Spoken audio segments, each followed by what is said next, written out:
Meus amados e queridos irmãos, a paz do Senhor esteja convosco. Amém. Eu quero compartilhar a palavra do Senhor neste momento, que se encontra no livro do profeta Ezequiel, capítulo 3. Vamos ler a partir do versículo 16.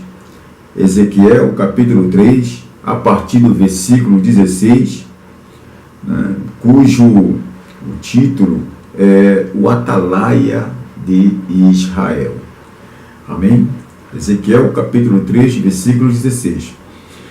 Diz assim a palavra do Senhor: E sucedeu que ao fim de 7 dias veio a palavra do Senhor a mim, dizendo: Filho do homem, eu te dei por atalaia sobre a casa de Israel, e tu da minha boca ouvirás a palavra e os avisarás da minha parte. Quando eu disser ao ímpio, certamente morrerás, não o avisando tu, não falando para avisar o ímpio acerca do seu caminho ímpio para salvar a sua vida, aquele ímpio morrerá na sua maldade, mas o seu sangue da sua mão o requererei. Mas, se avisares o ímpio, e ele não se converter da sua impiedade, e do seu caminho ímpio, ele morrerá na sua maldade, mas tu livrastes a tua alma. Amém, meus amados irmãos? Então vamos aqui estudar esta palavra, atentarmos para que o Espírito Santo está nos falando neste momento. Primeiro, nós devemos olhar para a vida deste homem, Ezequiel. Quem foi Ezequiel? Ezequiel, ele ainda era muito jovem, devia ter 25 anos, segundo contextos históricos, quando pela segunda vez Nabucodonosor invadiu Judá e levou preso a segunda levada de judeus. Levou mais de 10 mil judeus nesse tempo, onde Ezequiel, que estava sendo preparado para ser sacerdote, pois o pai dele era sacerdote, um homem chamado Buzi era sacerdote. Então Ezequiel estava sendo preparado para, quem sabe, assumir o lugar do seu pai como sacerdote. Mas com a invasão do exército caldeu, Ezequiel ele é levado para a Babilônia. E é interessante que ali na Babilônia, 5 anos depois, aos 30 anos, Ezequiel ele é chamado pelo Senhor para se tornar profeta no meio do povo rebelde, no meio do povo de Israel que tinha sido levado para o cativeiro. Então você observa primeiramente que Deus ele tinha um projeto, um propósito na vida de Ezequiel, em levá-lo para a Babilônia. Deus queria que ele fosse profeta e não sacerdote. E nós vamos ver mais à frente por que um profeta. Por que Deus não levantou um sacerdote na Babilônia? Por que Deus não levantou um rei na Babilônia, mas levantou um profeta? Nós vamos estudar isso mais um pouquinho à frente. Mas eu quero falar para você também neste momento, que quando Deus ele nos leva para qualquer outro lugar, quando Deus ele nos tira da nossa zona de conforto, é porque algo ele quer fazer na nossa vida de forma extraordinária. É porque algo ele quer nos entregar. É porque ele quer usar as nossas vidas em prol dos propósitos dele. E quando nós estamos com os nossos corações voltados para Deus, ele vai nos usar, sim, conforme a vontade dele. Ezequiel, ele não foi sacerdote, ele é chamado para ser profeta, e Deus vai prepará-lo. Deus vai entregar visões para Ezequiel, visões magníficas, podemos dizer. Ele vai ter visões com querubins, ele vai ter visões com o próprio Deus, ele vai ter verdadeiramente um encontro com o sobrenatural. Então, quando Deus ele nos convida, quando Deus ele nos coloca em uma situação diferente daquela que esperávamos, é porque, meus amados, Ele quer que tenhamos um encontro com o sobrenatural. Você vai ver que desde o princípio do livro de Ezequiel, você vai ver que ele vai ter visões. Ele vai ter visões com carruagem de fogo, uma roda cheia de olhos. Ele vai ter visões com querubins. Deus vai usá-la, vai mostrar o que está acontecendo no templo em Jerusalém. Então, o Senhor, ele está se revelando para Ezequiel como profeta. Não foi como sacerdote, como profeta. E Deus vai prepará-lo. Você vai ver que do capítulo 2 ali em diante, Deus vai se mostrar, vai entregar um rolo para Ezequiel. Ele vai se alimentar daquele rolo, que significa a palavra de Deus. O Senhor vai preparar a sua fronte, né? Vai tornar dura como diamante, para que as palavras lançadas pelo povo de Israel, né? Não chegasse à mente do profeta, porque, amados, o coração do profeta, o coração do crente não é esse pedaço de carne, é aqui na mente. Este é o coração do crente.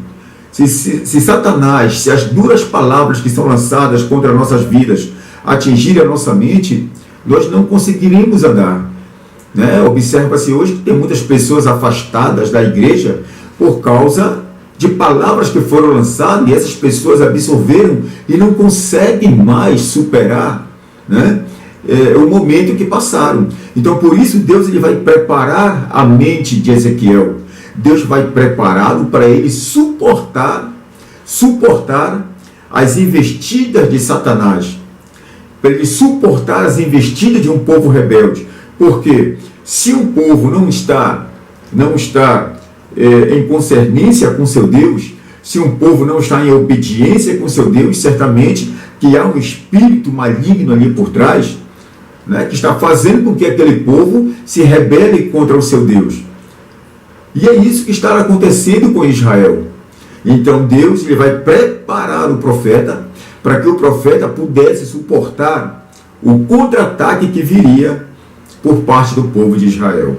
Mas veja bem também, meus amados, que nós podemos observar nesse texto que nós lemos, o Atalaia de Israel, que Deus ele tem muito amor pelo pecador, que Deus ele ama o pecador, que Deus ele quer que o pecador abandone o pecado para servi-lo, pois Deus ama o pecador, mas ele abomina o pecado.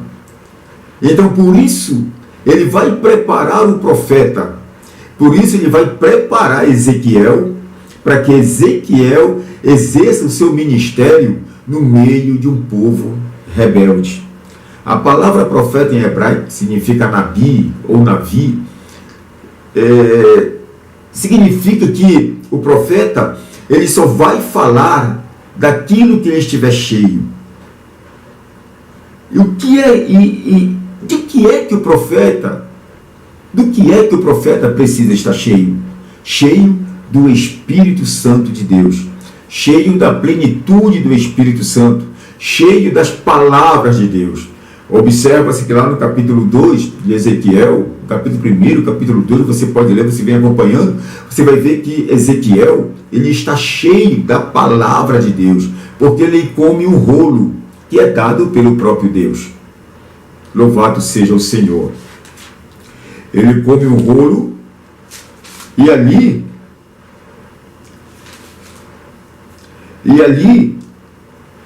ele vai se encher de coragem. Ou melhor, no capítulo 3. No início do capítulo 3, que ele come o rolo. Então ele vai se encher de sabedoria para entregar o que Deus queria que o profeta entregasse para o seu povo. Porque o profeta do sacerdote, nós já falamos aqui em outra oportunidade, eu lembro hoje, que são dois ministérios totalmente diferentes. O sacerdote, ele recebia do povo as ofertas, né, holocaustos, recebia do povo e oferecia a Deus. O profeta, ele é diferente, ele recebe de Deus e entrega para o povo. Então você observa que são ministérios totalmente diferentes. Amém, amados? Então veja bem, que Deus, demonstrando o seu amor, ele levanta um profeta no meio dos filhos de Israel, para que a sua palavra chegasse aos ouvidos de Israel. Para que a sua palavra chegasse aos ouvidos do povo que estava no cativeiro, que estava aprisionado por Nabucodonosor na Babilônia. Então, assim mesmo, lá no meio, Deus, ele levanta um profeta, para que aquele povo soubesse que Deus não os tinha abandonado. Havia, sim, uma punição, um juízo por parte de Deus. Havia, sim, uma determinação dada por Deus, de que o povo de Israel passaria 70 anos no cativeiro. 70 anos. Para aprenderem a reconhecer que só o Senhor é Deus. Que havia um Deus que estava no comando de todas as coisas. Para eles reconhecerem que não precisariam adorar deuses estranhos, que não precisariam adorar a Baal, que era um deus cananeu, que eles não precisariam adorar a Sera, que era uma deusa cananeia, mas que Israel era propriedade do Deus único e verdadeiro, aquele que criou o céu e a terra. Como o povo não entendeu, o Senhor ele permitiu que eles fossem levados à Babilônia, que eles fossem tomados e levados para o cativeiro em 3 oportunidades. No ano, eles foram levados para o cativeiro nos anos, me fugiu a memória aqui,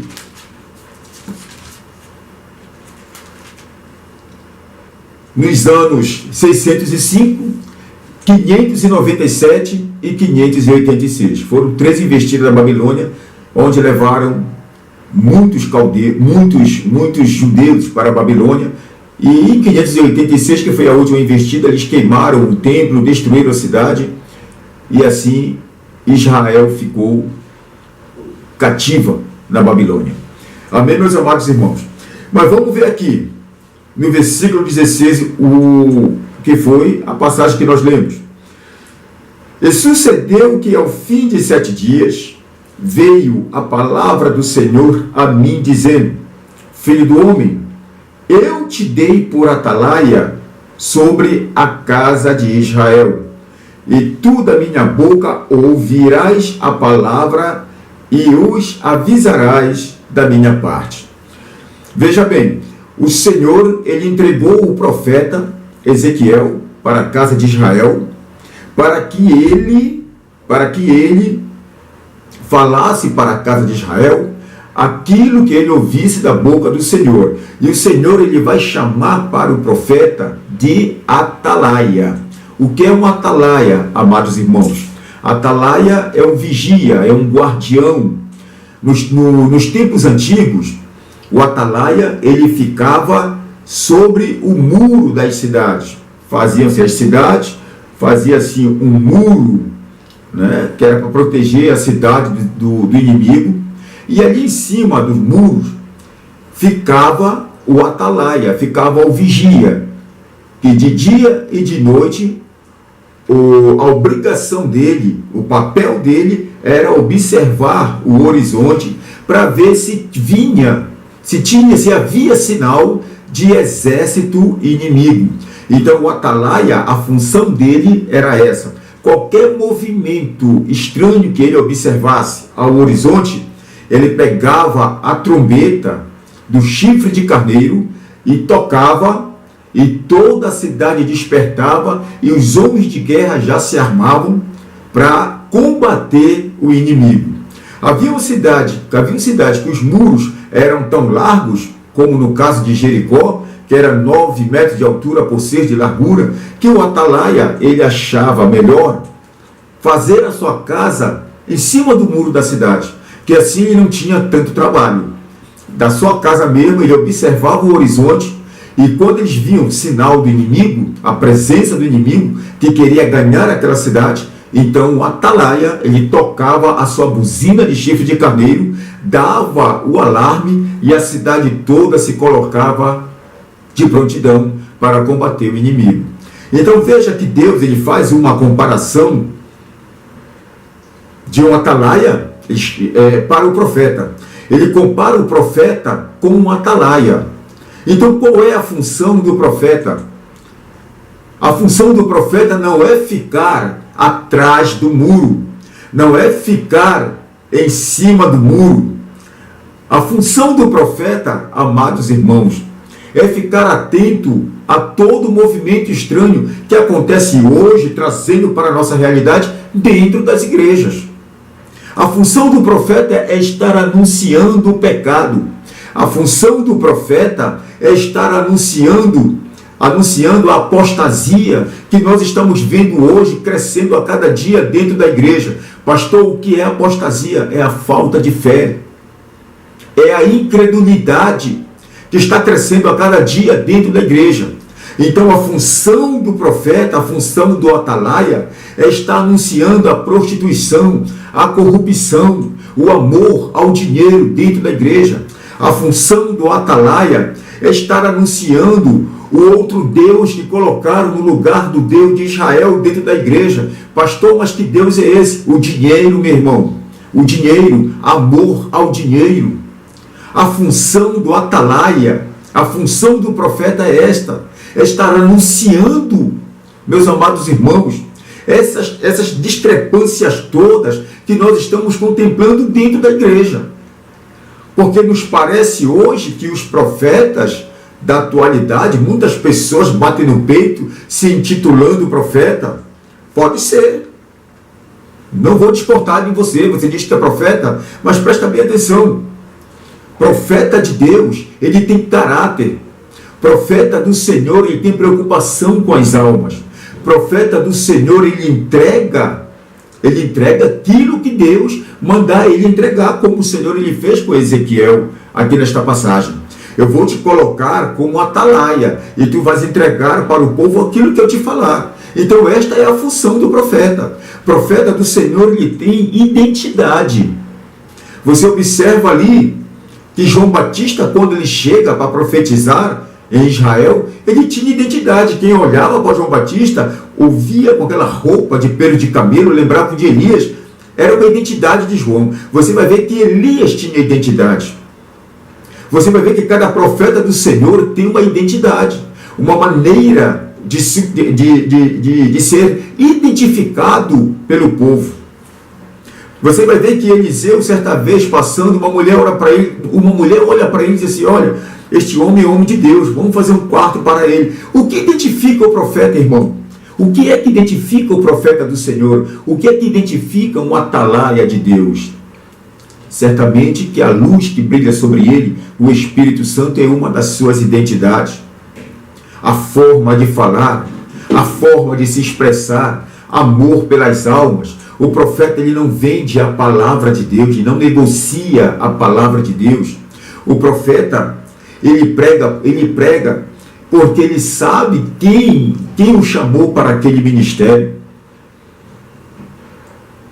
O profeta, ele prega porque ele tem a certeza do Deus que ele serve. Ele sabe que o galardão ele não vem dos homens. O profeta de Deus, ele não se apega com presentes, grandes ofertas. Então, por isso que o Senhor, ele vai chamar Ezequiel, ele vai levantar um profeta. Observe bem que este ministério, ele é tão espinhoso, o ministério profético, que hoje muitas pessoas estão banalizando. Todo mundo quer ser profeta, todo mundo é profeta. Tem profeta aí, tem profetisa. Eu vejo aí umas mulheres profetizando aí no Facebook. Um vídeo estão profetizando, o outro vídeo estão fazendo poses sensuais, mostrando as pernas, as nádegas, sem um pingo de reverência, sem um pingo de respeito com o dono da igreja, com Deus. Que profeta é esse, meu irmão? Que profetizas são essas? Abrem a boca, profetizam, caem na incredulidade porque não têm uma identidade. Não são vistas como homens e mulheres de Deus. Veja bem, voltando ao que eu estava falando, você vai ver que lá na Babilônia, Deus ele não levanta um sacerdote, ele levanta um profeta. Ele vai levantar um profeta para profetizar. E o Senhor vai colocar as palavras através do rolo para que ele comece nas bocas do profeta. Profeta que é profeta, meu irmão, ele tem que profetizar em nome do Senhor. Ele tem que profetizar e o que ele profetiza acontece. Então veja bem, filho do homem, eu te dei por atalaia sobre a casa de Israel, e tu da minha boca ouvirás a palavra e os avisarás da minha parte. Profeta, a tua obrigação, tu tens que fazer, meu amado irmão, tu tens que ouvir da boca do Senhor e avisar o povo aquilo que o Senhor quer que o povo fique sabendo.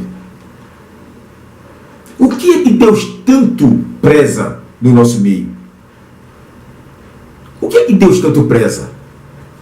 Eu vi desse um cara vendendo aí no Facebook umas réplicas da Arca da Aliança. Umas réplicas de plástico da Arca da Aliança, porque este ano seria um ano de bênção. Iam fazer uma campanha sobre aquilo e iam ser abençoados. E tinha pessoas aplaudindo, pessoas esperando, porque vão comprar aquela réplica da Arca da Aliança e vão ser ricas. Meu amado irmão, profeta do Senhor, profetiza do Senhor, o que é que Deus preza neste mundo? O que é que Deus preza? É almas, meu irmão. O Senhor, ele preza almas. O Senhor, ele pode dar carro, pode dar apartamento, pode dar minas de ouro, de diamante, ele pode dar minas de petróleo, qualquer mineral, qualquer minério ele pode entregar. Mas o que Deus ele preza é por almas. Nós devemos pregar arrependimento de pecado, meu irmão. Nós devemos pregar santificação. Nós devemos pregar sobre o arrebatamento. O profeta do Senhor, ele está preocupado com o céu. Para de ficar pregando mentira. Para de ficar colocando na cabeça do povo de que os galardões serão aqui neste mundo. Que Deus vai fazer rico, que Deus vai transformar a vida, vai transformar em grande empresário. Meu irmão, tudo que conseguirmos ficará aqui. Há uma necessidade de nós verdadeiramente adorarmos o nosso Deus, nos prepararmos para reinarmos com Ele, no mundo que será implantado pelo nosso Senhor e Salvador Jesus Cristo. Então o profeta, como o apóstolo Paulo ele fala em 1 Coríntios capítulo 14, versículo 3, ele tem que exortar, ele tem que edificar, ele tem que consolar a igreja, porque o ministério profético ainda existe no nosso meio. Então é consolar, edificar a igreja. Nós não podemos ficar apegados nas coisas materiais. Nós precisamos sim viver, nós precisamos sim de dinheiro, nós precisamos sim de emprego, mas amados, isto aí o Senhor ele providencia para nossas vidas. Nos preparemos, precisamos estudar, precisamos adquirir profissões, porque a obra de Deus em si, não é um pecado você sobreviver apenas da obra. Não, tudo bem. O apóstolo Paulo ele deixa bem claro isso. O apóstolo Paulo ele fala que aquele que viva da obra, né, que se alimente da obra, aquele que vive para a obra. Mas eu não posso fazer negociata com o nome de Deus. Eu não posso fazer negociata com o nome de Jesus, meu irmão. Eu não posso estar pregando mentira. O profeta do Senhor ele tem que fazer com que o nome do Senhor seja glorificado e exaltado nessa terra. Você vai ver que o apóstolo Paulo ele fez de tudo para não envergonhar o nome de Cristo. Ele recebia ofertas de algumas igrejas, sim, mas ele também trabalhava, ele era fazedor de tendas, ou seja, não era um homem acomodado. Porque eu sou homem de Deus, eu vou ficar ligando para um, para outro, pregando mentira, cobrando por orações, mentindo que eu vi, que eu não vi, para ele ganhar dinheiro à custa do povo, com o nome de Deus. Presta bem atenção que Deus ele vai colocar este homem no meio no meio do seu povo na Babilônia por causa das almas que ali haviam, por causa dos pecadores que ali haviam. Então o profeta ele tem que olhar para o lado espiritual. O profeta ele tem que olhar para o lado celestial. Ele tem que olhar para o Deus do céu, pedir para ele discernimento e sabedoria através do seu espírito, para que ele não se perca. E acredite que tem muita gente aí, irmãos, fazendo coisas que misericórdia, se perdendo, lançando na lama o seu ministério, porque todo mundo faz, todo mundo está ganhando dinheiro e ele também quer ganhar. Muito cuidado com isso. O versículo 18: quando eu disser ao ímpio, certamente morrerás, não o avisando tu, não falando para avisar o ímpio acerca do seu caminho ímpio para salvar a sua vida, aquele ímpio morrerá na sua maldade, mas o seu sangue da tua mão o requererei. Presta bem atenção, profeta, presta bem atenção, veja bem o que a palavra está dizendo. O Senhor ele fala para Ezequiel: quando eu disser ao ímpio, certamente morrerás. Quando Deus ele fala para o ímpio: ei, tu vais morrer. Tu sabes quem é o ímpio? Vou logo abrir um parêntese aqui. Sabes quem é o ímpio? É aquele que pratica impiedade. É aquele que não tem amor ao próximo. É aquele que não tem amor, muitas das vezes, nem por si mesmo. Este é uma pessoa ímpia. Esta é uma pessoa ímpia, que mata o seu próximo, mata com a língua, levanta conversas, tem posses, mas não ajuda fulano e nem ciclano, principalmente dentro da igreja, porque há muitos ímpios dentro da igreja. Há uma classificação hoje errada. Muitas pessoas olham para pessoas que ainda não aceitaram a Cristo e dizem assim: olha, o fulano ele é ímpio. E muitas das vezes aquela pessoa não é ímpia, ela ainda não conheceu Cristo, mas ela é mais justa do que muitas pessoas que estão dentro da igreja. Porque o que tem de pessoas fora da igreja, meu irmão, que ajudam até mesmo o crente, que tem pastor de igreja que não dá um grão de arroz, um baguinho de feijão que seja, para o irmão que está dentro da igreja. Para aquele que está fora, pior ainda, porque não é crente, eu não vou dar. Eu vou dar só para quem está dentro da igreja. E às vezes estraga mantimento dentro da igreja, porque o pastor não dá nem para os irmãos que estão dentro da igreja, muito menos para aqueles que estão lá fora. E eu quero que você me diga, que você responda aí no seu coração: um pastor desse é ímpio ou é justo? É ímpio, é filho de Satanás, não ajuda ninguém, não estende a mão para ninguém. Então este é o conceito de impiedade. Esse é o conceito de impiedade. Impiedade é quando você não tem amor ao próximo, é quando você não é altruísta, é quando você não liga para os irmãos, muito menos para aqueles que estão lá fora. Isso é ser ímpio, é praticar impiedade. E tem muitas pessoas que infelizmente ainda não conheceram a Cristo, mas eu creio em nome do Senhor que o Evangelho, o Espírito de Deus vai alcançar esses corações. Pessoas boas, pessoas que se preocupam com os vizinhos, se preocupam com as criancinhas que estão passando fome, se preocupam com aquele estrangeiro.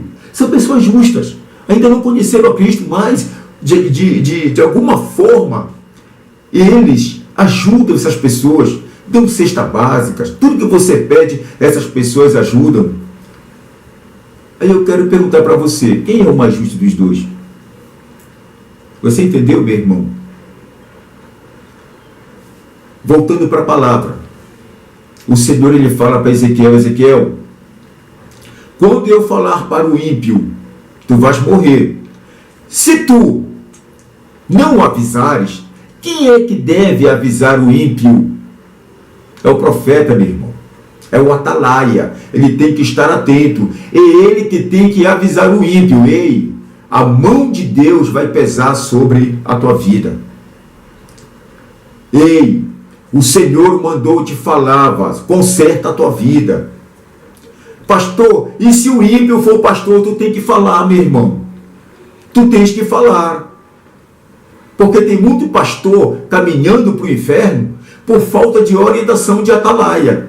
Porque o profeta, ele é muito amigo do pastor, ele faz tudo que o pastor quer, ele faz tudo que o pastor manda ele fazer, e na verdade vai os dois para o inferno. Porque se o pastor estiver fazendo coisa errada e você, profeta, estiver junto com ele nessa sociedade, você vai para o inferno junto com o pastor. Agora, se tu fores um profeta do Senhor, se tu fores um profeta de Deus, comprometido com o céu, tu vais entregar para o pastor, tu vais entregar para a mulher do pastor, tu vais entregar para o evangelista, tu vais entregar para o presidente, para o governador, para quem Deus mandar tu entregar a mensagem de que ele precisa se converter, de que ele precisa largar a impiedade. Você vai entregar, que assim tu vais estar livrando o teu sangue das mãos do Senhor. Deus, ele não vai cobrar de ti, profeta.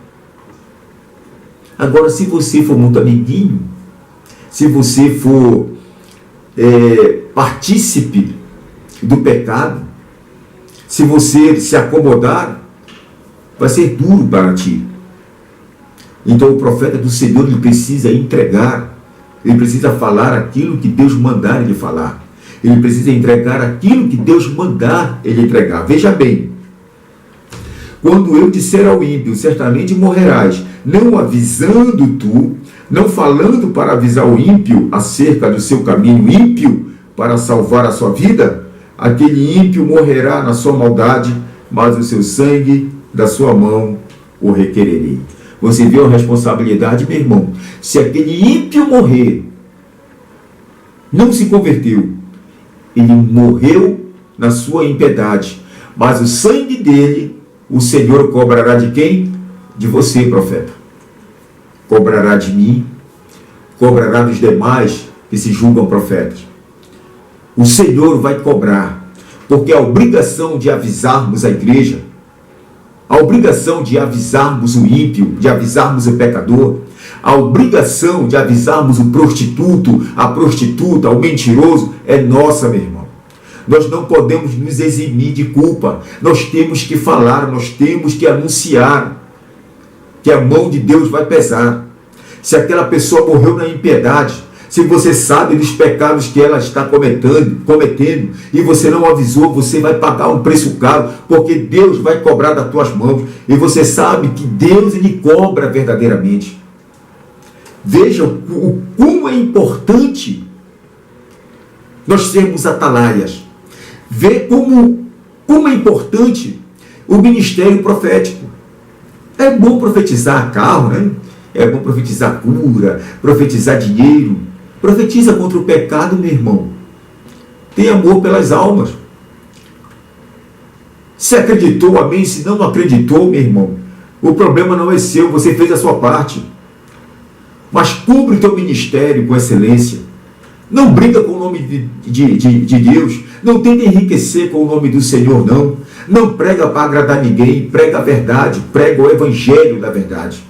Vejamos o versículo 19. Mas, se avisares o ímpio, e ele não se converter da sua impiedade, e do seu caminho ímpio, ele morrerá na sua maldade, mas tu livrastes a tua alma. Veja bem, que são duas condições. A primeira é você não pregar, não avisar. E o ímpio morrer na impiedade, você não avisou, o sangue dele será requerido das suas mãos. A segunda é você pregar, é você avisar o pastor, avisar o prefeito, o governador, o evangelista, o prostituto, avisar dos pecados, e eles não levarem em consideração. Não vou levar em consideração, eu sou assim, eu não acredito. Mesmo o problema é teu. Se eles morrerem na impiedade, o sangue deles não será requerido de você. Pastor, o que nós aprendemos com isso? Que nós precisamos pregar a palavra de Deus, irmãos. Precisamos anunciar o evangelho do Senhor. Precisamos pregar contra o pecado em todo o tempo, para todo tipo de gente. Sempre vai ter alguém que precisa ouvir. Sempre vai ter alguém que vai ignorar. Mas a obrigação, O chamado do profeta, do atalaia, é estar pregando. O chamado do atalaia é estar anunciando o pecado. É estar anunciando a corrupção. E também está anunciando que Jesus Cristo ele perdoa de todo o pecado. Que não há pecado que ele não perdoe. Que não há pecado que o Senhor não possa pagar. Aprendemos que Jesus, ele ama o pecador, o ímpio. Ele abomina o pecado, mas ele ama o pecador. Se esta palavra chegou ao teu coração, entrega os teus caminhos ao Senhor, abandona o pecado, deixa a impiedade, pratica a justiça, faz as coisas certas, faz aquilo que Deus mandou você fazer, que certamente o Senhor irá abençoar a tua vida. Amém? Então, neste momento, eu quero orar por você, orar pelo teu ministério, e que o Senhor nos abençoe em nome de Jesus. Senhor, nosso Deus e eterno Pai, em nome de Jesus Cristo, Senhor, te louvamos por este momento em tua presença. Meu Deus, que o Senhor venha nos abençoar, que o Senhor venha nos dar, meu Pai, discernimento, que o Senhor venha nos dar sabedoria, meu Pai, que o Senhor venha nos dar intrepidez, Pai, em nome do nosso Senhor e Salvador Jesus Cristo. Tira todo embaraço, todo empecilho, meu Pai, da minha vida, para que eu me torne, Senhor, um atalaia, para que eu me torne um guardião, um vigia do teu evangelho, para que o teu nome seja glorificado. Abençoa, meu Deus, o ministério deste homem, o ministério desta mulher, o ministério deste jovem. Meu Deus, tira todo embaraço, todo empecilho, coloca as tuas palavras na boca dele, Senhor, que ele se alimente das tuas palavras como Ezequiel se alimentou, e ele venha ser um grande atalaia nesta terra. É o que nós te pedimos, Senhor, neste momento. Desde já te agradecemos. Amém e amém. Meus irmãos, Deus vos abençoe em nome de Jesus Cristo. Amém.